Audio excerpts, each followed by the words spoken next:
There are many people, such as myself, who have wondered whether dinosaurs ever really existed, especially since certain dinosaurs are so frequently used as examples of transitional forms by evolutionists to market their false hypothesis, and by telling us that they became extinct 65 million years ago. But extinction is not evolution. Dinosaurs are definitely not transitional forms, but rather a complete group of species that lived upon Earth once upon a time. Scientists are really scratching their heads about the fact that there is a distinct separate line in the fossil record where dinosaur fossils occur, with no dinosaur fossils below or above them. This line is called the KT boundary, and it stands for the Cretaceous Tertiary period, represented by the upper blue row in the geologic table. Now, although many people wonder whether they ever really existed at all, fossil graveyards containing huge amounts of dinosaur remains have been discovered in many places worldwide. Interestingly, some of these remains have been preserved in an excellent condition. This is exactly what we would expect if they were buried suddenly under high pressure because of the flood. For example, one dinosaur family consisting of an adult, 2 sub-adults, 2 teenagers, and a baby were buried together. There was no evidence of any of them being attacked or scavenged by other animals. The word dinosaur actually means terrible lizard, because when scientists first discovered their bones, they could see that they looked different, almost like huge lizards. However, this is a bit of a misnomer because dinosaurs were not huge lizards, but they were reptiles. Many bones and dinosaur skeletons have been discovered since. To try and understand how a dinosaur looked by just having one piece of bone is like building a puzzle of which most of the pieces are missing. Consequently, sometimes scientists make mistakes. In fact, they often make mistakes. Brontosaurus was a mistake. Its name had to be changed to Apatosaurus because the scientist who discovered the skeleton placed the wrong head on top of it. The fact that he found the head 6 kilometers away should have been a clue that this might not be his head, but a head he had to have. The posture in which dinosaur fossils occur is also very interesting. The head is thrown back, the body is arched, the hind limbs are bent, and the tail is extended upwards. The fact that so many fossils are found in this posture has troubled paleontologists for more than a century. Some have suggested that it was caused by the contraction of tendons as the dead animal dried out. But the spontaneous movement of dead animal parts have never been observed. Many paleontologists believe that dinosaurs died in water and that they were dragged into this position by fast-moving water currents. However, if you look at the picture, the neck and the limbs are pointing in opposite directions. This is very unlikely in fast-moving currents. Vets have also rejected this theory, especially since this posture has also been observed in fossil birds and mammals. Cynthia Marshall-Fox's research on this has been affirmed by other vets, and she explains how animals go into this opisthatonic posture, or death throes, shortly before they die, not after they die, because of muscle spasms resulting from severe malfunction of the central nervous system. Simply put, a shortage of oxygen caused them to suffocate.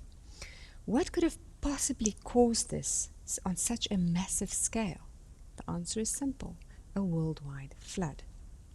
These fossils provide further evidence of a rapid burial under muddy layers that have since hardened to sedimentary strata that also prevented bacterial decomposition and predator action.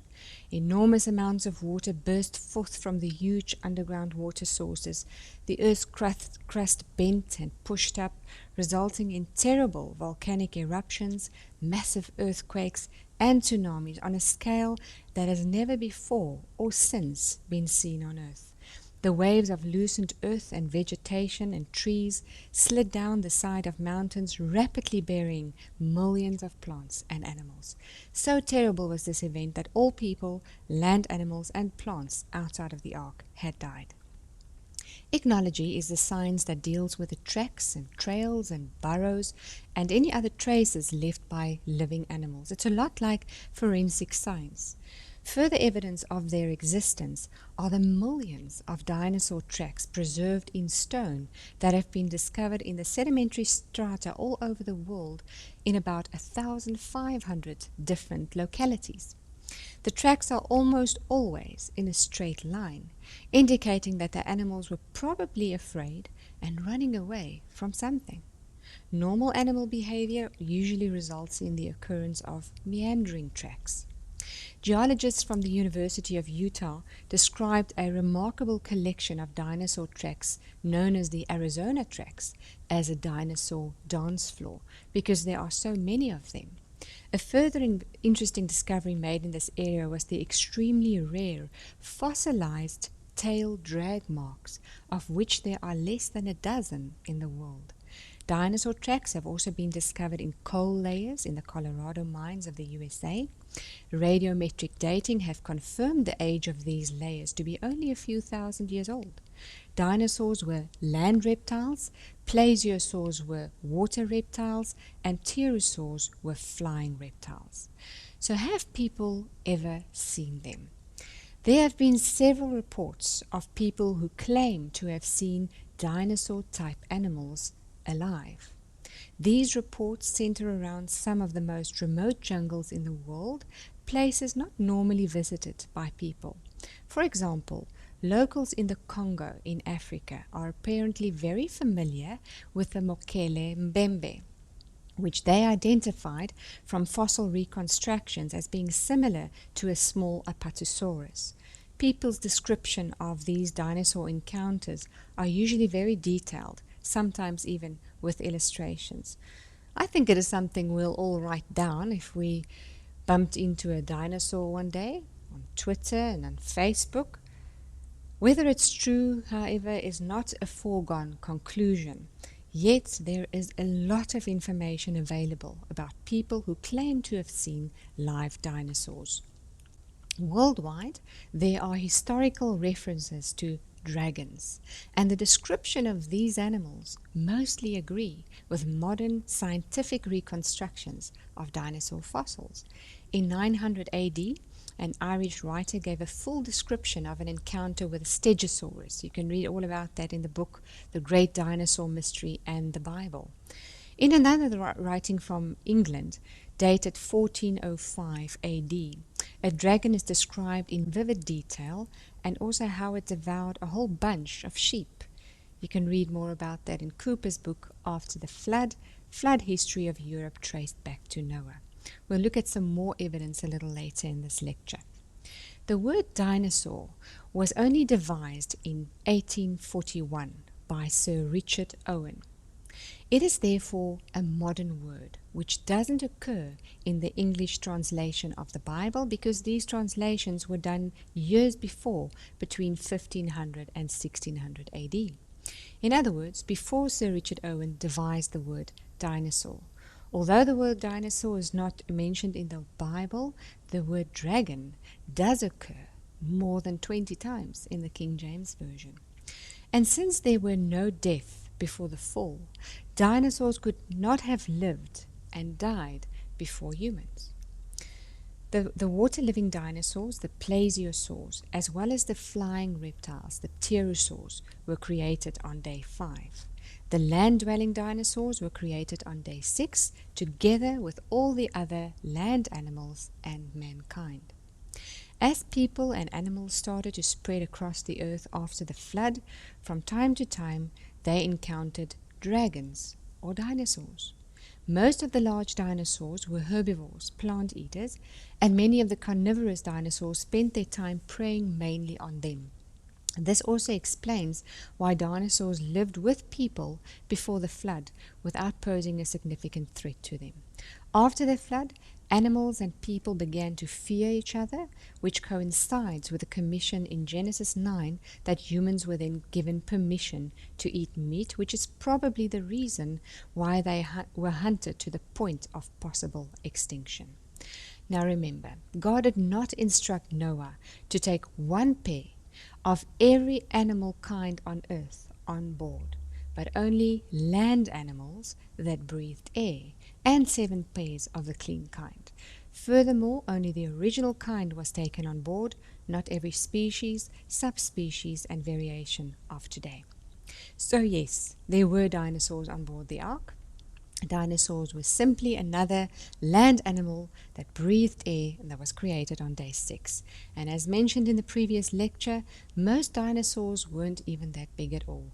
So let's quickly repeat that information. Some were even smaller than chickens.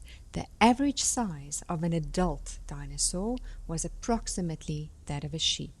Of the 668 so-called dinosaur genera, only 106 of them weighed more than 10 tons when they were adults. The reason why I say so-called dinosaur genera is because there is a very high probability that this figure has been seriously overestimated.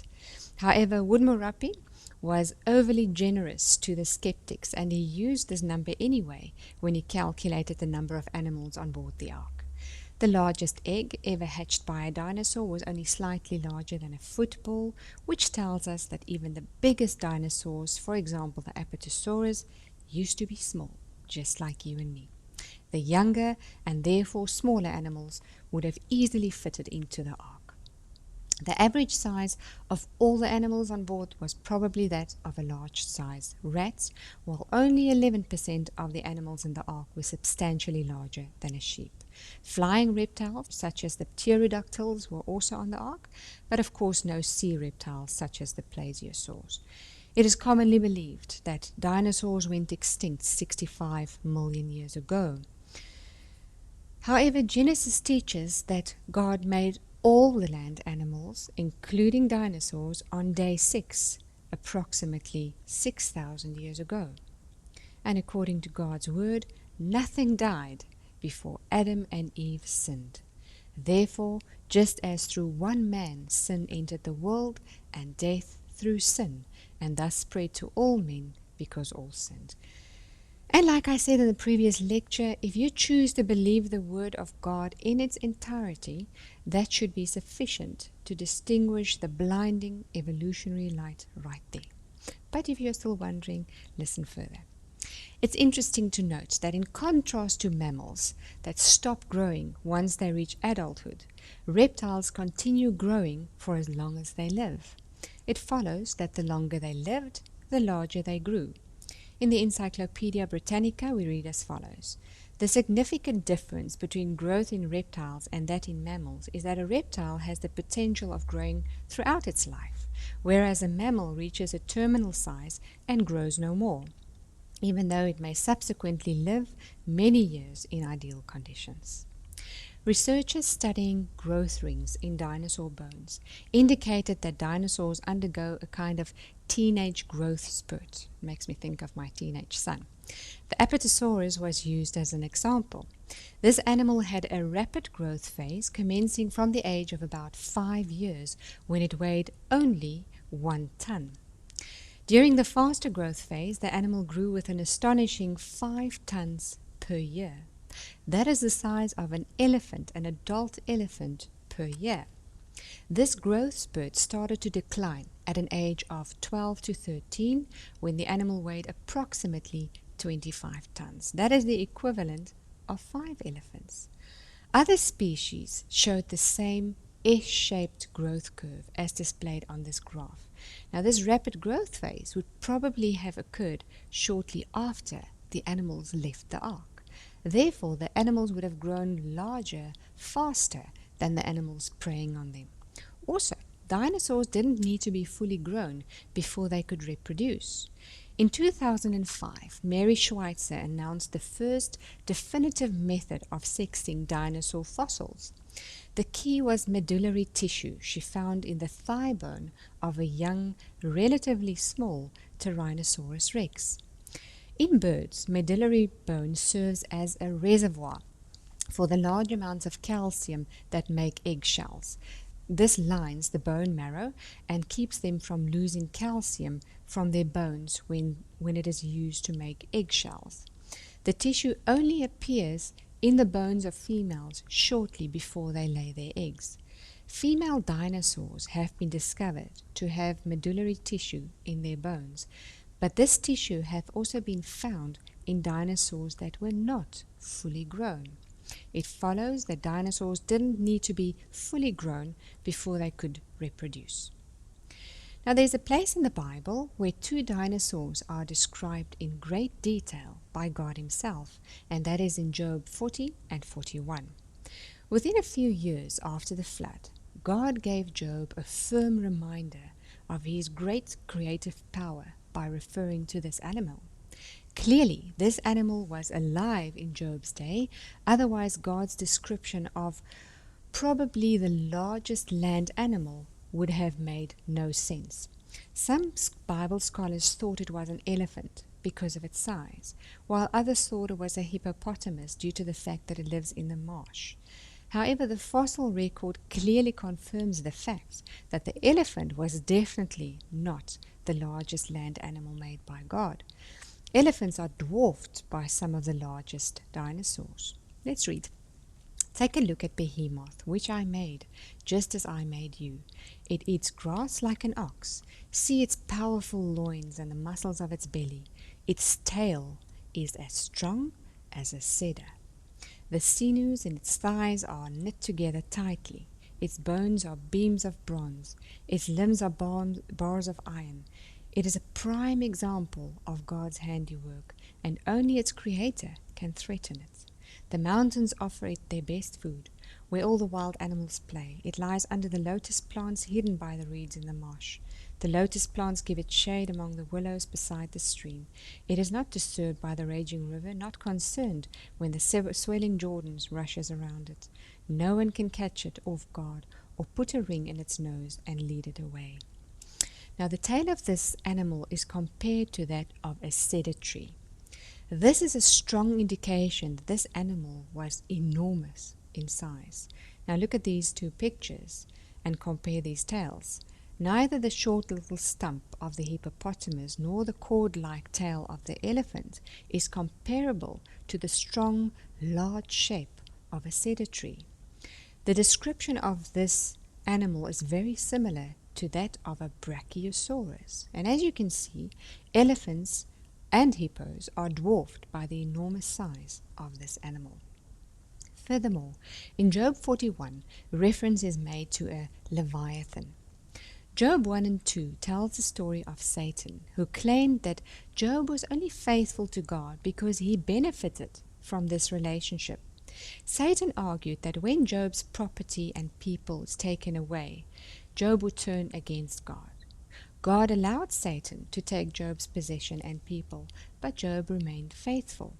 Satan came back to God and claimed that Job would become unfaithful when his health was taken away as well, not only his possessions.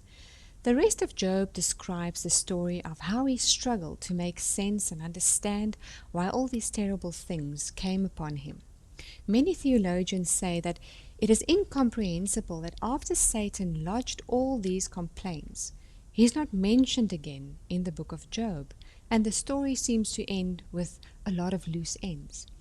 If, however, one should read the description of Leviathan, which is probably based on a specific created animal that is used as a symbol for Satan, just as a dragon and a snake is used in other places as a symbol for Satan, then it becomes clear that this description of a real and existing animal literally referred to Satan.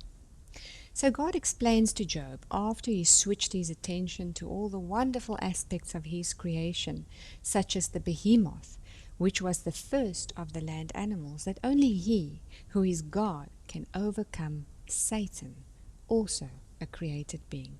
Let's read. This is a bit of a long piece, but it's important to see exactly what the Bible says. Can you catch Leviathan with a hook or put a noose around its jaw? Can you tie it with a rope through the nose or pierce its jaw with a spike? Will it beg you for mercy or implore you for pity? Will its hide be hurt by spears or its head by a harpoon? If you lay a hand on it, you will certainly remember the battle that follows. You won't try that again. No, it's useless to try to capture it. The hunter who attempts it will be knocked down. And since no one dares to disturb it, who then can stand up to me? Who has given me anything that I need to pay back? Everything under heaven is mine. I want to emphasize Leviathan's limbs and its enormous strength and graceful form. Who can strip off its hide, and who can penetrate its double layer of armor? Who could pry open its jaws, for its teeth are terrible. Its scales are like rows of shields tightly sealed together. They are so close together that no air can get in between them. Each scale sticks tight to the next. They interlock and cannot be penetrated. When it sneezes, it flashes light. Its eyes are like the red of dawn. Lightning leaps from its mouth. Flames of fire flash out. Smoke streams from its nostrils like steam from a pot heated over burning rushes. Its breath would kindle coals, for flames shoot from its mouth. The tremendous strength in Leviathan's neck strikes terror wherever it goes. Its flesh is hard and firm and cannot be penetrated. Its heart is hard as a rock, hard as a millstone. When it rises, the mighty are afraid, gripped by terror. No sword can stop it, no spear, dart, or javelin. Iron is nothing but straw to that creature, and bronze is like rotten wood. Arrows cannot make it flee. Stones shot from a sling are like bits of grass. Clubs are like a blade of grass, and it laughs at the swish of javelins. Its belly is covered with scales as sharp as glass. It ploughs up the ground as it drags through the mud. Leviathan makes the water boil with its commotion. It stirs the depth like a pot of ointment. The water glistens in its wake, making the sea look white. Nothing on earth is its equal. No other creature so fearless. Of all the creatures, it is the proudest. It is the king of the beasts. Not the lion, after all. Now, before we attempt to identify this animal, let's first have a look at the bombardier beetle. It is rare in Europe and common in Africa, Asia, and the warmer parts of the USA. Did you know that this little beetle, Brachynes species, is able to fire a steaming hot 100 degrees Celsius, the boiling temperature of water, noxious gas, through twin tubes in his tail in any direction his enemy might be? He can even aim and fire over his head. This is done by mixing all sorts of concoctions, chemicals and catalysts, in a bomb generation or reaction chamber in its hindquarters. Now, this bomb preparation chamber is a bit more dangerous than yours. These chemicals can only produce an explosive reaction when mixed together under the influence of a special enzyme catalyst. When the beetle is threatened, the muscles around the two chemical storage chambers contract. The chemicals flow into the reaction chamber via intake valves. The pressure mounts due to the reaction between the chemicals, which causes the one-way valves to close and immediately causes the outlet valves to open again with a loud pop. One pop is actually a sequence of tiny, rapidly successive explosions. Now, the reaction between the chemicals happens very rapidly, within 90 milliseconds, before spewing out at 20 meters per second. This tiny insect cannon can fire off 4 to 5 of these bombs at intervals of less than 4 minutes. The bomb can even render larger enemies such as spiders, mice, frogs, and even birds temporarily unconscious, so the little beetle has time to make its great escape. Now, we'll talk more about this remarkable beetle again in our very last lecture, and we'll also look at a DVD or a video showing how this mechanism works. If this mechanism is still in existence today, surely it is more than possible that it existed in the past as well. There are many different ideas regarding the identity of this animal. Some thought it was a Kronosaurus or a T-Rex or a normal crocodile. By the way, crocodile scales today are not nearly thick enough to withstand a spear.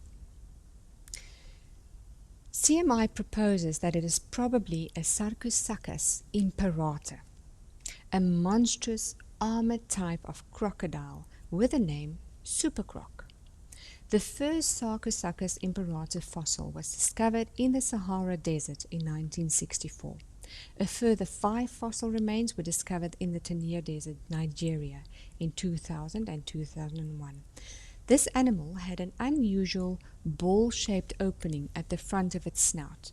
It is speculated that it might have been the preparation chamber for the mixture of various fire-generating chemicals, very similar to what was described previously in the bombardier beetle.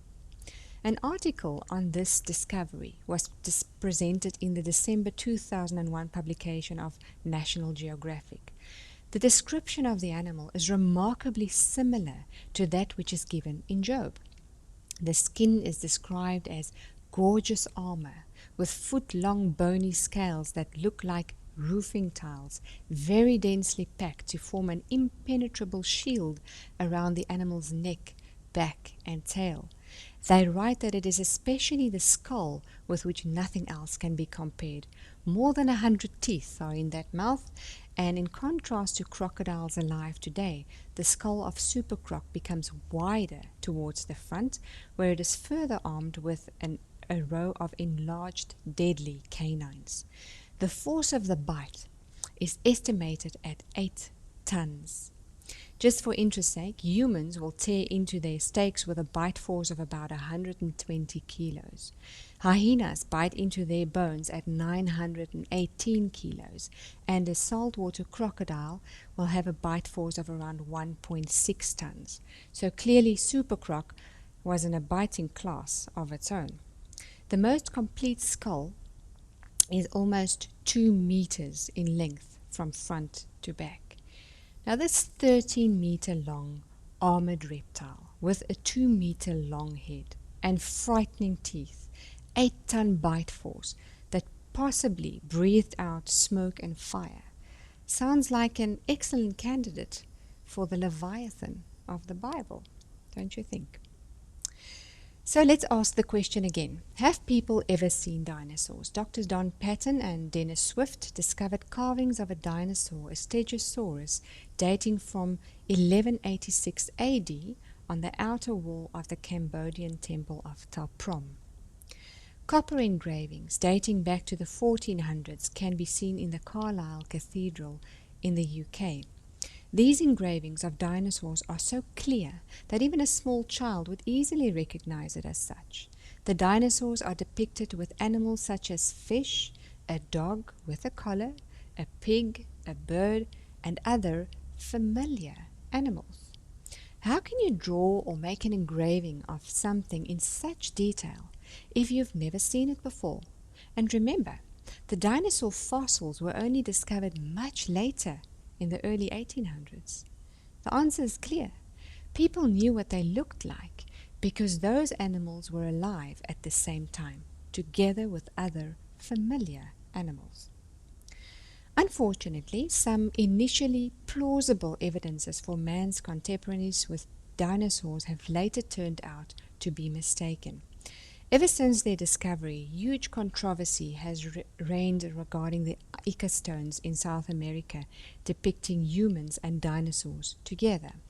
As stated in the book, critics initially, without any evidence, declared that these were modern reproductions, in other words, not authentic, because they believed that it was impossible for dinosaurs to have lived with humans. The mystery regarding the stones has since been cleared up, and it has been shown to be a fraud. It turns out that an unscrupulous Peruvian surgeon had purchased the stones from a local artist, and he installed them in his museum, claiming them to be ancient artifacts. The artist himself makes these stones for tourists, and he never claimed them to be ancient. The Institute of Geological Sciences in London has since examined one of the stones and confirmed their modern origin. Then we have the Elvis Delk object. It contains a human footprint overlying a dinosaur footprint. Elvis Delk and Carl Bach claimed that it is a Cretaceous fossil. The object has been investigated by numerous creationists, and although it would be wonderful if this were true, all agreed that it was a fabrication.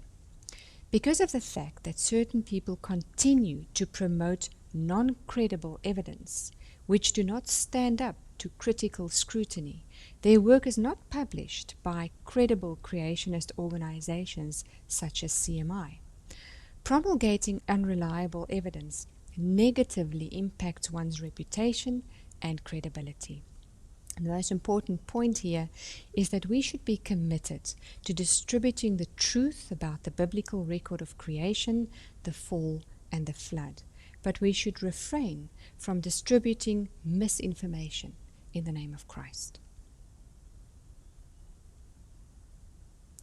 In an earlier lecture, I mentioned that many dinosaur remains are still not completely turned to stone. In fact, more than half of the fossil is usually still original bone, not stone.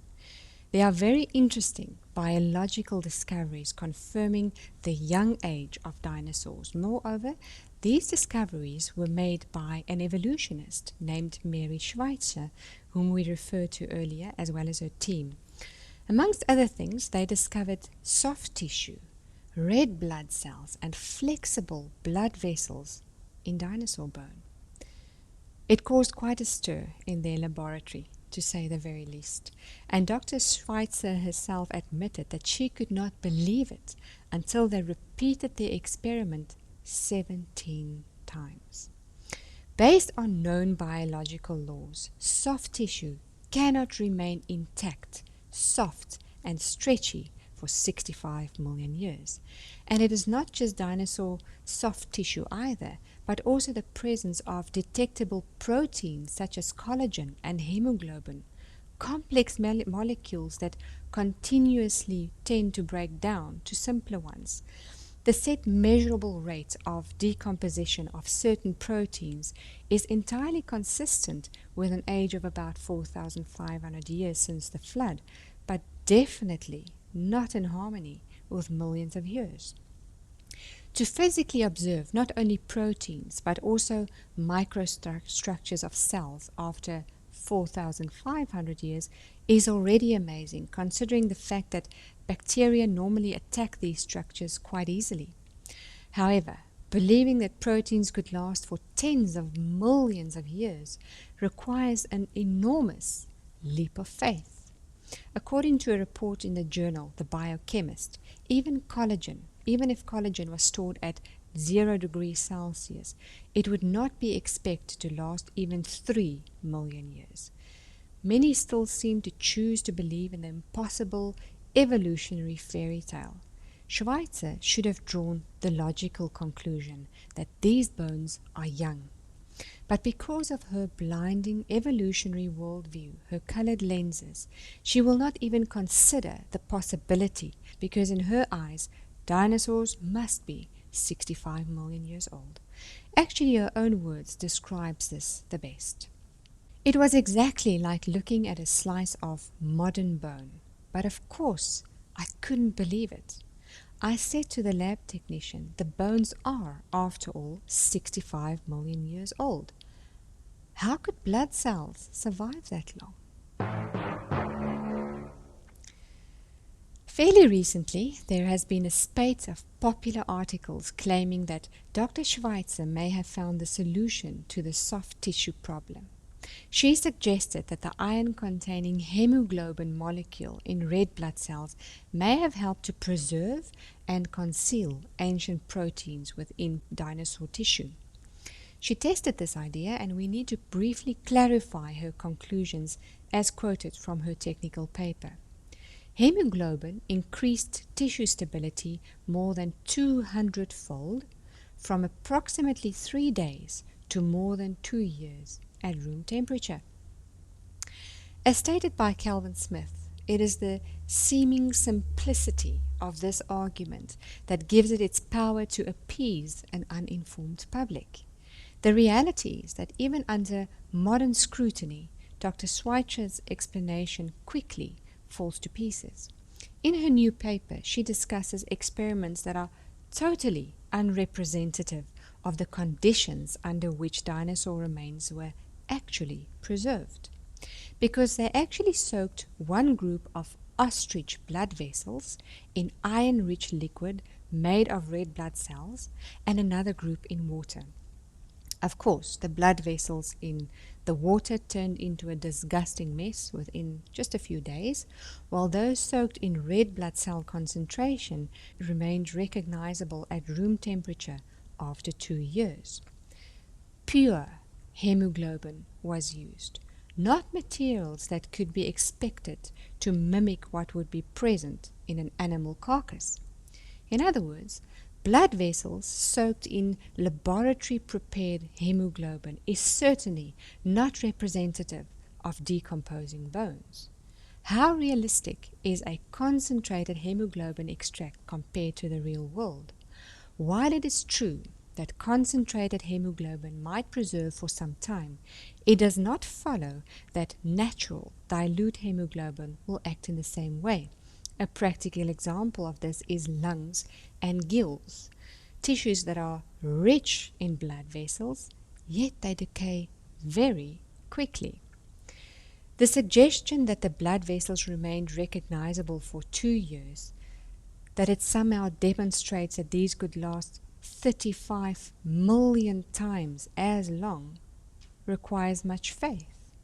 Some would unknowingly compare the preservative abilities of iron to that of formaldehyde, but even embalmers of human bodies would acknowledge that their use of formaldehyde is to slow down, not prevent, the relentless process of decomposition.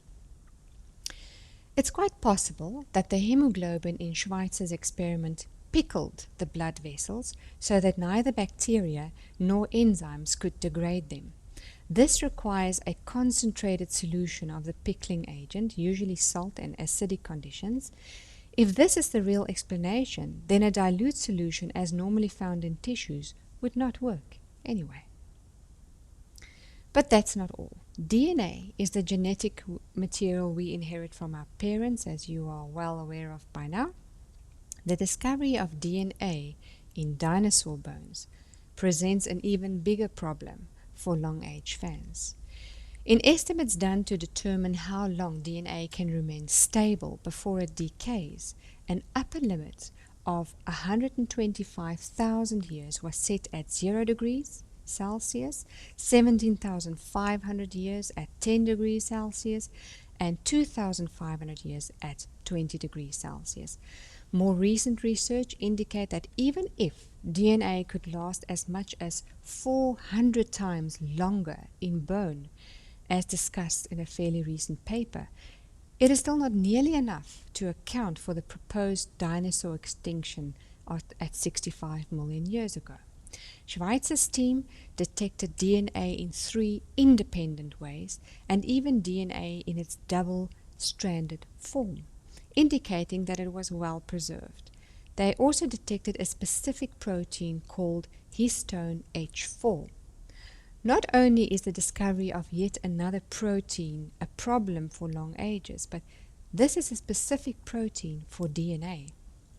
The DNA of an organism that has died can only last for a few thousand years, whereafter it can no longer be detected.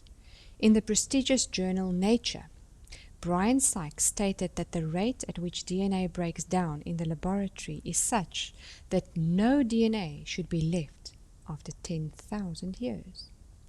DNA has, however, been discovered in bacteria that are supposedly 425 million years old, according to evolutionists.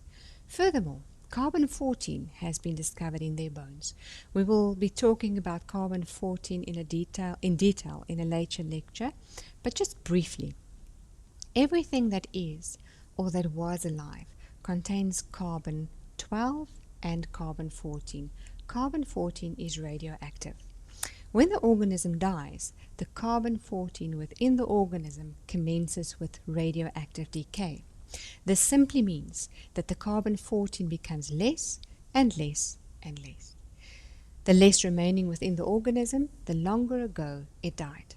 When we discover carbon-14 in anything, we are always very excited because carbon-14 disappears so fast, and this is why we would not expect to find even one carbon-14 atom within a dinosaur carcass, since after only about 60,000 years, less than 0.0001%, in other words, 1,000th, remains. If dinosaurs are really millions of years old, not even one carbon-14 atom should be present within them. In August 2012, a team of scientists delivered a presentation at the Western Pacific's Geophysics meeting in Singapore. They presented the results of carbon-14 dating on the bones of 8 dinosaur species. The calculated ages ranged from 22,000 to 39,000 years, completely within the framework as proposed by creationists, and this will make more sense to you when we do that lecture. It seems as though the researchers approached the matter in an extremely professional manner, including taking every possible precaution to eliminate possible contamination by more recent carbon as a source for the carbon-14 in the bones. The lead presenter was Dr. Thomas Seiler, a German physicist, and the video can be seen on that link.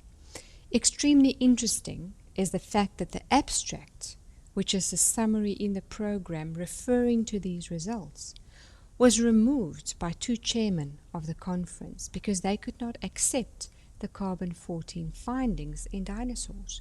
They were not prepared to challenge the data openly, which is why they quietly removed it from the conference website out of the public eye without one word to the authors or even to the AOGS officers until the data could be further investigated, according to them. Interesting. Some of the most recent articles in the Science Journal suggest that the origin of dinosaurs is still unknown. But paleontologists are equally concerned with puzzling out how these mighty beasts got their start. Who were their ancestors? Tracing the origins of the earliest dinosaurs has been a major challenge for paleontologists because there are no uncontested fossils from their earliest days on Earth. Evolutionary researchers were shocked to discover the remains of at least 5 different types of grasses in fossilized dinosaur feces. The mere fact that fossilized feces were discovered testifies to a rapid burial and conditions devoid of oxygen. How could the feces otherwise have been preserved so well? Furthermore, based on the standard evolutionary timescale, grasses were only supposed to have evolved 55 million years ago. That is 10 million years after the dinosaurs supposedly became extinct. So how could the dinosaurs eat something that, according to evolutionists, was not supposed to exist yet? The Morrison Formation of the western USA appears to represent a vast but incomplete ecological system. It is one of the world's richest sources of dinosaur fossils, yet plants are very rare, especially in the vicinity of the dinosaur remains. But what did the giant behemoth eat then? Paleontologist Theodore White writes as follows: although the Morrison Plain was an area of reasonably rapid accumulation of sediment, identifiable plant fossils are practically non-existent. An Apatosaurus would consume 3.5 tons of green fodder daily. If dinosaurs lived for millions of years, what did they eat if plants were so rare? The absence of evidence for abundant plant life in the form of coal beds and organic-rich clays in much of the Morrison Formation is puzzling. However, if this is a flood-created dinosaur burial ground, plants would have been sorted and carried elsewhere. The same problem is found in the Gobi Desert of Mongolia and the Coconino Sandstone near the top of the Grand Canyon in Arizona. Hundreds of footprint trackways, probably amphibian and reptile, occur in the lower half, yet no plants. If it took millions of years to form the Coconino, what nourishment was available for the animals that made these tracks? The popular idea that birds evolved from the reptiles is also false. According to their own dates, the fossils of bird-like dinosaurs, the so-called predecessors of birds, were millions of years younger than the well-known Archaeopteryx fossil, often touted as the missing link between the two groups. However, it is quite clear that Archaeopteryx was a bird, and no paleobabbling is going to change that. The fact that it had teeth is completely irrelevant. A whole bunch of extinct birds had teeth as well as and many reptiles had no teeth at all.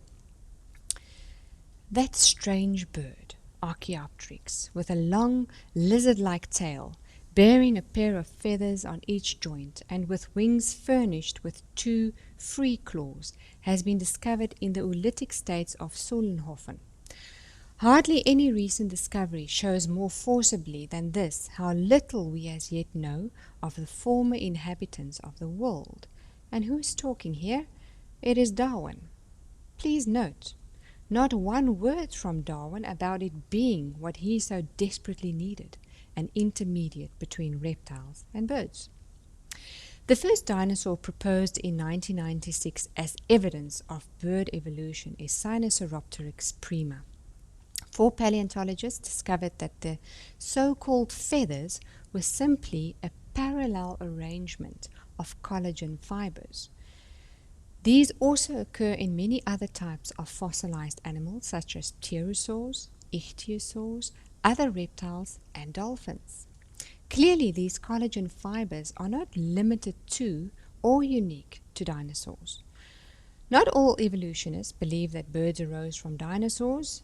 However, some are so totally unwilling to reject the idea that they've now decided that birds arose from reptiles named crocodilomorphs.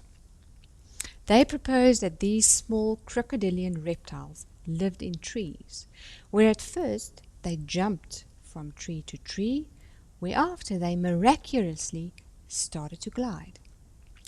The idea of the advancement from simple parachute jumping to gliding to wing-flapping flight could not have occurred unless a completely new body design arose from somewhere. The ability to fly with flapping wings requires that the brain be programmed for it. This again requires a completely new set of genetic information that a non-flying animal does not have. Feathers are not altered scales. Scales differ completely from feathers in structure as well as the way in which they originate. It is quite clear that the formation of a wing requires a genetic code that differs completely from that of scales. Remember, it takes more than feathers to make a bird. A 10-page full-color article with illustrations was featured in the November 1999 publication of the National Geographic magazine.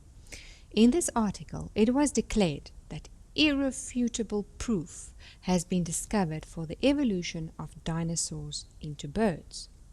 An Archaeoraptor was presented as proof of feathered dinosaurs, and thus the dinosaur-to-bird transitional form.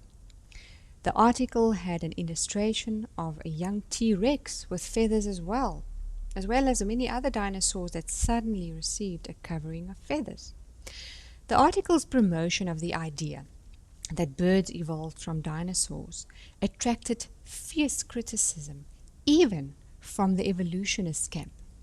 Stores Olson, curator of birds at the National Museum of Natural History of the Smithsonian Institute in Washington, wrote the following: National Geographic has reached an all-time low for engaging in sensationalistic, unsubstantiated tabloid journalism. It eventually became clear to me that National Geographic was not interested in anything other than the prevailing dogma that birds evolved from dinosaurs. On page 100 and 105 it reads as follows. It's a missing link between terrestrial dinosaurs and birds that could actually fly. We can now say that birds are theropods, a type of dinosaur, just as confidently as we say that humans are mammals. But then the bad news arrived. As with so many previous so-called transitional forms or evidences, it was once again a fraud. An opportunistic Chinese farmer who discovered various sets of bones in an old barn managed to arrange the bones in such a manner that he was able to convince a potential buyer that the tail of a seemingly legitimate dinosaur belonged to an unidentified type of bird. But the biggest joke was how many clever scientists were fooled by it. To see what this fake looked like, please Google Archaeoraptor National Geographic. A paleontologist from Beijing named Zhu Xing now claims that the fossil is not authentic or genuine. It's rather interesting, though, that Zhu Xing was one of the original scientists who investigated this fossil.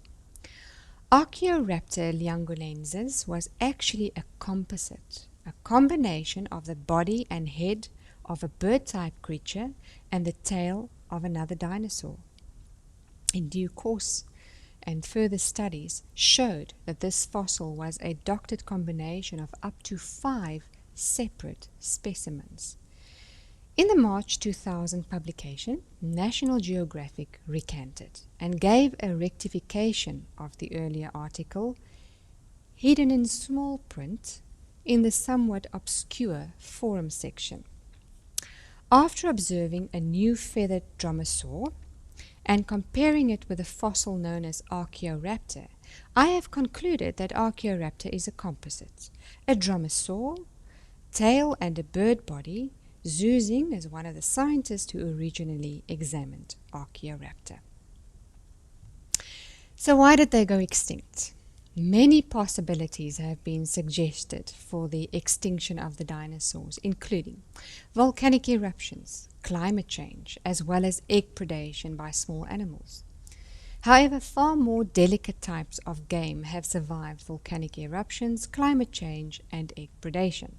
Further possibilities that have been considered include the impact of meteorites, overheating or starvation, poisoning through newly evolved plants, the evolution of poisonous insects that stung the dinosaurs into extinction, the poisoning of water through chemicals, the evolution of moths and butterflies, of which their larvae stripped the vegetation bare, leading to the extinction of herbivore dinosaurs and therefore the extinction of the carnivorous dinosaurs as well, a change in Earth's gravitation, radioactive poisoning, a decrease in carbon dioxide, an increase in oxygen, etc., etc. There are also a whole bunch of far-fetched proposals, including extinction due to parasites, hormonal disorders, shrinking brains, becoming too large, cataracts, that they simply lived long enough, poisonous gases, sunspots, comets, mass suicide, and my personal favorite, chronic constipation. Clearly, many ideas have been proposed to try and explain the extinction of the dinosaurs, yet evolutionists simply cannot provide an acceptable solution to this mystery. One of the most popular is the meteorite impact theory. The evidence for this is contained in the presence of a worldwide layer of clay at the KT boundary, which contains a high amount of iridium. The Earth's crust is depleted in iridium, and comets also have a low abundance thereof, while meteors are enriched in iridium. It is proposed that a meteor with a 10-kilometer diameter injected 60 times its mass in pulverized rock into the stratosphere. This caused a cooling trend that wiped out approximately 50% of all living organisms, including dinosaurs.